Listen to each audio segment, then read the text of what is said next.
Party तैयारी पकड़े तहरीक की, लेकिन इस्लामाबाद की नहीं। लेट अली शो यू के इस एपिसोड में आप सबको खुशामदेद। Do like, subscribe and share this content. Aleema Khan का बड़ा इंकशाफ आ गया है सामने। अपने भाई की तरफ से पैगाम, उनकी जुबानी ही सुन लें, फिर बात को आगे बढ़ाते हैं। उन्होंने कह दिया आज वाज़े तौर पे कि अब तैयारी करें पार्टी। मैं बिल्कुल नहीं बुलाऊंगा किसी को इस्लामाबाद, क्योंकि यहाँ स्नाइपर राइफल बैठा के मैं अपने लोगों की, मुझे बड़ी तकलीफ़ है जो उन्होंने गोलियां चलाई थी उनके ऊपर, इतने लोगों को जो शहीद किया था और ज़ख्मी किया था। मैं अब ये बिल्कुल ये नहीं करूँगा, लेकिन सारे पार्टी तैयारी कर ले। मैं इंशाल्लाह मैस मूवमेंट की अनाउंसमेंट करने लगा पूरे पाकिस्तान में। तो इस्लामाबाद में स्नाइपर बिठाए हुए हैं, तहरीक की, एहतजाज की पूरे मुल्क में तैयारी पकड़ लें और ऐलान किसी वक्त भी आ सकता है। एक चेंज ऑफ स्ट्रैटेजी सामने नजर आ रही है। कुछ दिन कबल अली अमीन गंदापुर ने कहा कि मैं तहरीक लीड करूंगा एक बार फिर अपने कंधों पे, और हम जानते हैं कि अली अमीन गंदापुर ने कैसी तहरीक लीड की और क्या हुआ उसके बाद, उन तहरीकों के बाद। तो अब वो डबल गेमिंग रोकने के लिए और एक और साजिश को हवा ना देने के लिए ये स्टेटमेंट सामने आया है कि तहरीक के लिए तैयारी पकड़ो, इस्लामाबाद नहीं मगर एहतजाज पूरे मुल्क में होगा। क्या ये ऐसी चीज कामयाब हो सकती है? क्या इसका तस्वुर भी हो सकता है ऐसे वक्त में जब कोशिशें बहुत की जा रही हैं? और कोशिशें तो खैर 2 साल से की जा रही हैं, लेकिन कोशिशें दोनों तरफ से जारी हैं। यहां से कोशिश है कि जो घुसपैठिया मुंसलिक निज़ाम है उससे किस तरह निजात पाई जाए, किस तरह निजात छुड़ाई जाए, और दूसरी जानिब वो निज़ाम अपने आप को बरकरार रखना चाह रहा है जिस तरह भी वो अपने आप को बरकरार रख सकता है। जो कवानीन की धज्जियां, अब तो लग रहा है कि एक 27वीं आईनी तरमीम की तरफ सिचुएशन जा रही है। और जो कॉन्डक्ट है सुप्रीम कोर्ट के जजेस का, कॉन्स्टिट्यूशनल बेंच के जजेस का, ये सब गिरफ्तार हैं। ये सब जहनी तौर के ऊपर मफलूस हो चुके हैं और इनको कोई अब सामने इनके इनके दर पे, इनके बेंचेस के सामने कोई फायदा नहीं है अपने केस प्रेजेंट करने का। लेकिन फिर भी अभी तक पाकिस्तान तहरीक इंसाफ ने और इनके जो लॉयर्स हैं और लीडर्स हैं, उन्होंने ये रास्ता अपनाया हुआ है। सुने सलमान अकरम राजा, ये जो रिजर्व सीट्स का हुआ है तमाशा, और वहां पे एक बार फिर पीएमएलएन ने कहा है कि हम सब सीटें हमें दे दो, हम चोरी कर लेंगे एक और बार फिर। सलमान अकरम राजा की जुबानी सुनते हैं और फिर बात को आगे बढ़ाते हैं। की जा रही हैं कि पीटीआई देखें पार्टी नहीं थी, आइन की फ़लानी शक, प्रोसीजर की फ़लानी शक के तहत उनको फ़लानी दरख्वास्त देनी चाहिए थी, चूँकि वो दरख्वास्त नहीं दी लिहाजा पूरे फ़ैसले को कलअदम कर दिया जाए। तो इस नौइयत की आज बहस हुई है जिसका कोई ताल्लुक कानून की, आइन की रूह से नहीं है, जिसका कोई ताल्लुक पाकिस्तान की जमहूरियत से नहीं है। अच्छा, ये तो थे सलमान अकरम राजा और ये कह रहे थे कि जी ये तो खैर हर बात ही ये कहते हैं कि ये तो ड्रामा है, तो टोपी ड्रामा है, इसका कोई मकसद नहीं है सिवाय अपना काबू, अपना कब्जा या किसी चीज के ऊपर बरकरार रखने का। एक बुनियादी सवाल यहां पे आके पैदा होता है, इस पूरी सिचुएशन के अंदर जुनैद अकबर किधर है? उनका एक स्टेटमेंट आया पिछले कुछ दिनों पे, वीडियो रिकॉर्डेड स्टेटमेंट था, वो भी सुन लें फिर बात को आगे बढ़ाते हैं। तो सर मेरी मजबूरी थी कि मैं उस पर जो ज्वाइन कर देता। उसी टाइम पॉसिबल नहीं था कि मैं उसको कैंसिल करता था जिस टाइम हुआ है। और ये इंशाल्लाह ताला हमारी बहुत लंबी चली है, तो ये नहीं है कि मेरी वजह के बगैर, जरूरी नहीं कि हर एहतजाज में सदर में हूँ। ये साहब रीजन से दूर थे, जिम्मेदारी मेरी थी, राबिता हमारा था। अच्छा, जुनैद अकबर साहब ऐसे वक्त में जब पाकिस्तान के अंदर बहुत ही एक अशद जरूरत है कि ऑर्गेनाइजेशन सब सब खित्तों को साथ लेने की, इसके अंदर अलीमा खान उभर के अब सामने आई हैं एक लीडर के तौर पे।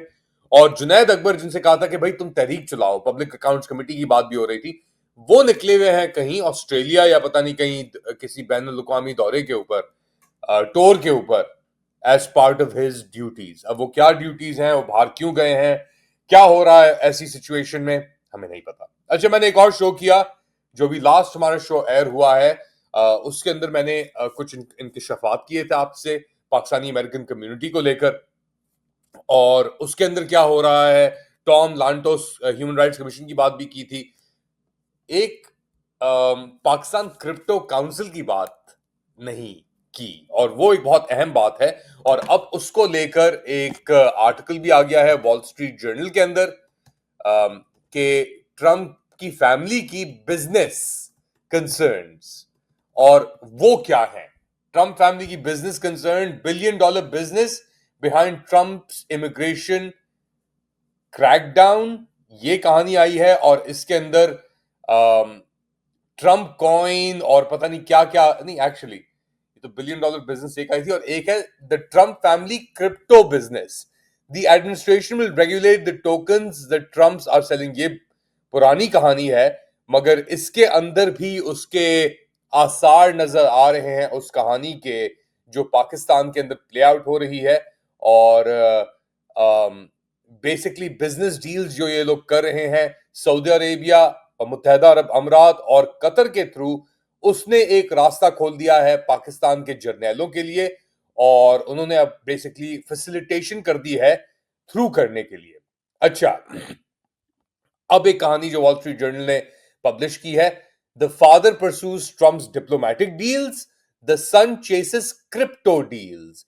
While Steve Witkoff travels the world as Middle East envoy, his son Zach is pitching foreign deals for his cryptocurrency venture with the Trumps.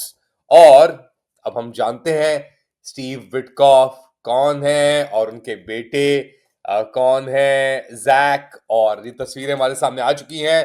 और वर्ल्ड लिबर्टी फाइनेंशियल क्या है?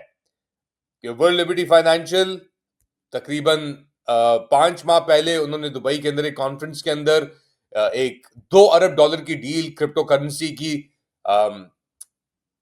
के साथ डील वहां पे अमीरातियों के साथ रीच की, और tens of millions of dollar ये कमाएंगे इस डील से ही सिर्फ। और अब ये चीज बढ़ के आगे पाकिस्तान फैल चुकी है, और पाकिस्तान के अंदर हमें नजर इसके आसार भी नजर आ गए हैं कि किस तरीके से जुगाड़ हुआ था, जैक को किस तरीके से इस्तेमाल किया गया, और बिलाल बिन साकिब का क्या किरदार था। ये सब कुछ परफॉर्मेटिव है, याद रखें, क्योंकि ट्रंप लॉन्ग टर्म नहीं सोचता, वो हमेशा परफॉर्मेटिव सोचता है और हमेशा नैरो इंटरेस्ट के ऊपर सोचता है। तो अब ये नैरो इंटरेस्ट के ऊपर जो ट्रंप सोच रहा है, उन्हीं नैरो इंटरेस्ट के ऊपर पाकिस्तान भी सोच रहा है। आर्मी चीफ का क्रिप्टो करेंसी से क्या ताल्लुक है, क्रिप्टो करेंसी की क्या अहमियत है इस वक्त, और स्पेशली जो ये ब्लैक मार्केट डीलिंग्स होती है। मुझे याद है यूक्रेन के अंदर जब जंग हुई थी तो बिटकॉइन के अंदर और ये और क्रिप्टो करेंसीज के अंदर एक मैसिव ड्रॉप ऑफ आया था, सेल ऑफ देखा था हमने, क्योंकि जितना भी काला पैसा घुसा हुआ था इसके अंदर, सही है, उसको कैश कराया गया, जंग के अंदर डाला गया, काले पैसे को फिर एक और तरीके से सफेद किया गया। तो ये पूरा कॉन्सेप्ट जो है बिटकॉइन का और ब्लॉकचेन का, ये एक लॉन्ड्रोमैट के मुनासिब है इस वक्त। हाँ सही है, फ्यूचर के अंदर बहुत इसकी अहमियत होगी, मगर ये करेंसीज किसी की कोई रेगुलेशन नहीं है, कोई ओवरसाइट नहीं है, कहीं से पेग नहीं है। जो भी ब्लैक ट्रेड्स होती हैं, या तो ड्रग डीलिंग हो गई, गन रनिंग हो गई, उसके अंदर ये चीजें इस्तेमाल होती हैं। हाँ, अब आहिस्ता आहिस्ता लोग थोड़ी कन्वर्जन कर रहे हैं, मगर फिर भी कोई आपके पास गारंटी नहीं है कि ये चीज आपको बचा सकती है, या ये चीज इस तरीके से, इस निजाम से अगर आप चला रहे हैं, और क्या मकसद के लिए, अपनी सर्वाइवल के लिए कर रहे हैं ना ये सब कुछ। इस तरह तो अपना आपके फील्ड मार्शल आके अपनी तस्वीरें नहीं खिंचवाते एक बच्चे के साथ। तो Jack Witkoff, Trump family, Donald Trump junior, उसका भी स्टेक है इसके अंदर, पाकिस्तानी बिजनेसमैन और भी इन्वॉल्व है इसके अंदर। तो एक बहुत लेयर्ड अप्रोच है, मगर दरवाजा खोला गया सऊदी अरेबिया और मुत्तहदा अरब अमीरात और उनके साथ जो ये क्रिप्टो करेंसी ऑर्गेनाइजेशन है उसकी डील के ऊपर। तो ये दो पहलू एक बार चल रहे हैं। एक पहलू चल रहा है कि जो पाकिस्तान के अंदर हो रहा है और वहां पे कोई उम्मीद नजर नहीं आ रही, उम्मीद पाकिस्तान के अंदर ही है, वो जेल में बैठी हुई है उम्मीद, और उसके ऊपर ही लोग अपने आप को ऑर्गेनाइज करने की कोशिश कर रहे हैं। दूसरी जानिब जो अब ये एक डायरेक्ट लिंक स्टीव विटकॉफ के साथ जैक के थ्रू कर लिया है, और क्रिप्टो करेंसी को एक वो बना के अपनी सर्वाइवल के लिए आगे चीजें परसू की जा रही हैं। तो एक कॉन्फ्लिक्ट ऑफ इंटरेस्ट भी यहां पे आता है, सर्वाइवल किस हद तक जा सकती है, क्या क्या वहां पे उसके पहलू होंगे, स्टीव विटकॉफ का बहुत अहम किरदार रहा है गाजा में भी टेम्परी सीज फायर के लिए, मगर उसने एक झूठ भी बोला अमरीकी हॉस्टेज छुड़ाने के लिए, उसने कहा सीज फायर हो जाएगी, वो नहीं हुई।